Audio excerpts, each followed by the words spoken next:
बिस्मिल्लाहिर्रहमानिर्रहीम। अस्सलाम वालेकुम। मैं समी इब्राहिम और आप देख रहे हैं हमारा यूट्यूब चैनल और फेसबुक चैनल। बड़ा अहम दिन आज पाकिस्तान की सियासत का। इलेक्शन कमीशन ऑफ पाकिस्तान ने अपील दायर कर दी है कि 14 मई का जो इंतखाब है उसकी पंजाब की उसकी तारीख़ तब्दील की जाए।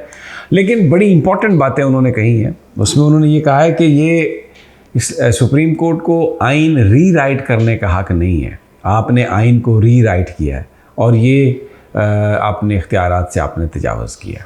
दूसरी जो अहम डेवलपमेंट है वो कौमी असम्बली में शाहिद खाकान अब्बासी की तकरीर है, जिसमें उन्होंने ये मुतालबा किया कि एक कमीशन बनाया जाए, कमेटी बनाई जाए, कौमी असम्बली बनाए और चीफ़ जस्टिस उमर अता बंदयाल को तलब किया जाए, उनसे पूछा जाए कि जनाब आप कौन होते हैं कौमी असम्बली का रिकॉर्ड मांगने वाले, हमारा रिकॉर्ड बाहर नहीं जा सकता।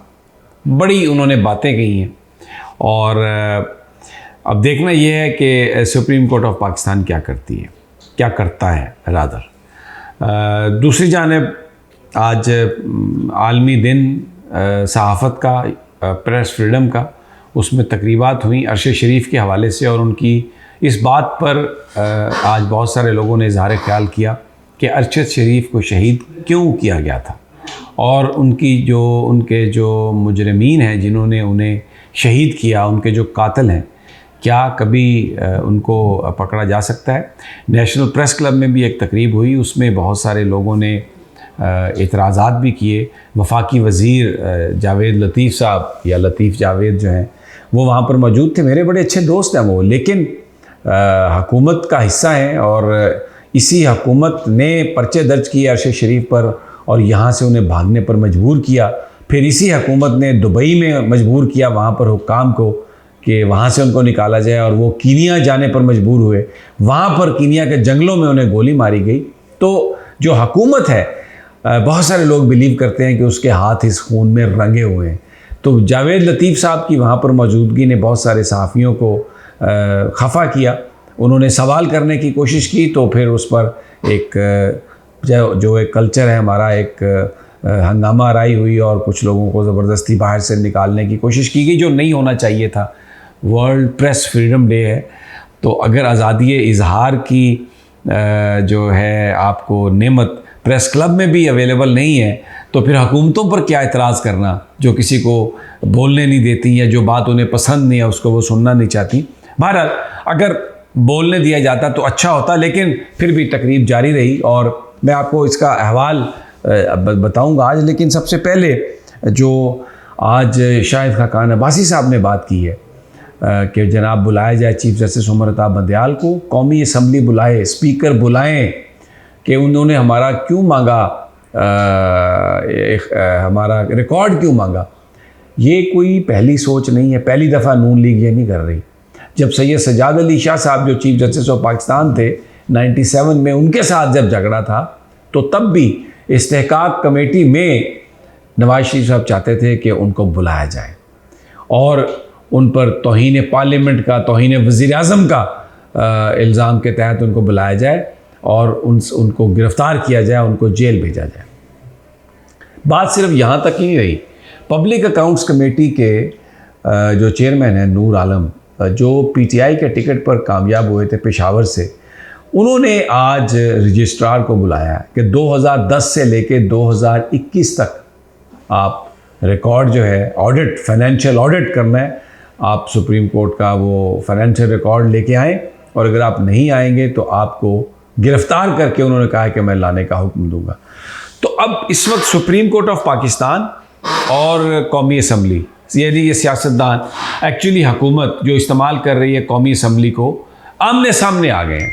और असल जो मामला है वो मामला यही है कि इलेक्शन नहीं करवाने, कि आप इलेक्शन क्यों करवा रहे हैं। इलेक्शन कमीशन की भी जो लैंग्वेज है वो मुझे लगता है कि इरफान कादर साहब की लैंग्वेज है।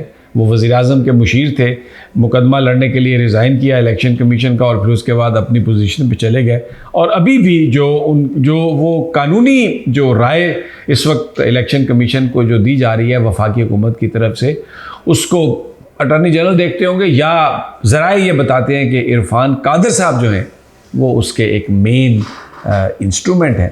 और जो लैंग्वेज इस्तेमाल की गई है उसने सुप्रीम कोर्ट पर एतराज़ लगाया था एक रजिस्ट्रार ऑफिस ने, लेकिन वो एतराज़ फिर इलेक्शन कमीशन ने दूर किया जो उनकी दरख्वास्त पर था, और उसके बाद अब रजिस्ट्रार ने ये भिजवा दिया है चीफ जस्टिस साहब को कि आप इसकी अर्ली उन्होंने समाअत की है जो है वो रिक्वेस्ट की है, तो वो अब चीफ जस्टिस की मर्ज़ी कि वो कब इसको सुनते हैं। दूसरी जानब पीटीआई ने भी पूरा तहरीरी अपना जवाब जमा करा दिया है और इस्तदा की है सुप्रीम कोर्ट ऑफ पाकिस्तान से कि आप 14 जो मई के इंतखाबात हैं उसको यकीनी बनाएं, क्योंकि ये आइनी तकाज़ा है। तो जो हमें अगली जो जंग अगले 2-4 दिन में जो नज़र आ रही है वो सुप्रीम कोर्ट ऑफ पाकिस्तान में है, और वहाँ पर इलेक्शन कमीशन भी है जो अब ये कह रहा है कि आप इलेक्शन की तारीख जो है ये हमारा इस्तेकाक है, आपने गैर कानूनी काम किया है। बड़े उन्होंने हवाले दिए, मैंने अपने पिछले वीलॉग में भी बताया था। लेकिन अब क्योंकि तहरीक इंसाफ ने जवाब जमा करा दिया है जिसमें पूरी तफसील दी गई है, तो पीडीएम ने भी ये कहा है, अटॉर्नी जनरल ऑफिस भी ये कह रहा है कि पीडीएम की तरफ से, हुकूमत की तरफ से भी कि मुज़ाकरात में क्या क्या हुआ, कहाँ तक बात गई, वो जो डॉक्यूमेंट है वो जमा करवा दिया जाएगा। तो लगता ये है कि कल हो सकता है कल या फिर परसों सुप्रीम कोर्ट में ये मुकदमा दोबारा लगे, और अभी तक फाइनेंस की जो रिपोर्ट है मेरे पास ये इत्तला नहीं है कि वो सुप्रीम कोर्ट में जमा कराई गई है या नहीं। हुकूमत की तरफ से हमें एक डिफाइंस नज़र आ रहा है। और अच्छा, इस सारी सूरत हाल में जब मुल्क में एक अजीब बेयकीनी है, शहबाज शरीफ साहब जो वज़ीर आज़म हैं वो शाह फिलिप जो हैं शहज़ादा फिलिप, उनकी जो रस्म ताजपोशी हो रही है उसमें शिरकत के लिए वो लंदन चले गए। कतर तक वो चार्टर फ़्लाइट से गए, स्पेशल फ़्लाइट, और उससे आगे फिर वो मुझे नहीं पता, शायद कोई कमर्शियल फ़्लाइट में जाएंगे, लेकिन वहाँ पर वो शिरकत करेंगे ताजपोशी शाह फिलिप की। तो मुझे बताइए, पाकिस्तान में खाने को रोटी नहीं है, लोग परेशान हैं, बेरोज़गारी है, हंगामे हैं, इलेक्शन के मसले पर पूरी कौम जो है एक तनाव का शिकार है।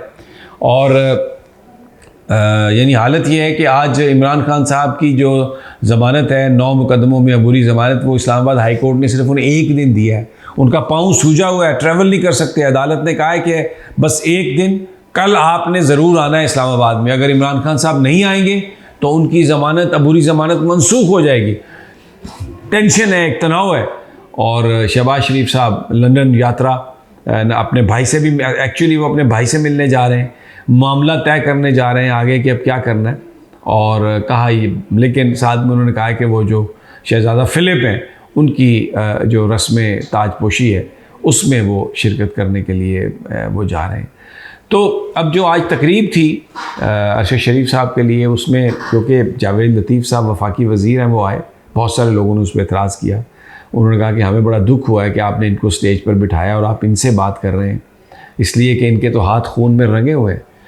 तो भट्ट साहब ने, अफजल भट्ट साहब ने जो PFUJ के प्रेसिडेंट हैं, उन्होंने इसको डिफेंड किया। उन्होंने कहा कि प्रेस क्लब का जो फोरम है वो सबके लिए हाज़िर है। लेकिन मेरा अपना ज़ाती ख्याल है कि अगर भट्ट साहब उन लोगों को बोलने देते तो इससे उनका एहतजाज जो था उसको वो सुन लेते, तो मुझे लगता है कि ये ज़्यादा बेहतर होता, क्योंकि वर्ल्ड फ्रीडम डे है, प्रेस फ्रीडम डे।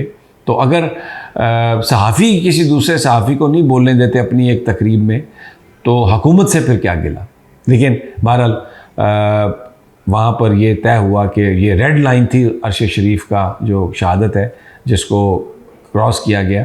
और इसके 2 हिस्से हैं इस वाक़े के। एक तो कीनिया में तो गोली चलाएगी, लेकिन पाकिस्तान में किसने उनके ख़िलाफ़ ये सब कुछ किया। और फिर उनकी जो वालदा कहती हैं वो FIR जिसमें वो नाम लेती हैं मुलज़मान का, उस FIR को दर्ज क्यों नहीं किया जाता, उन लोगों को शामिल तफ्तीश क्यों नहीं किया जाता। ये एक डिमांड थी।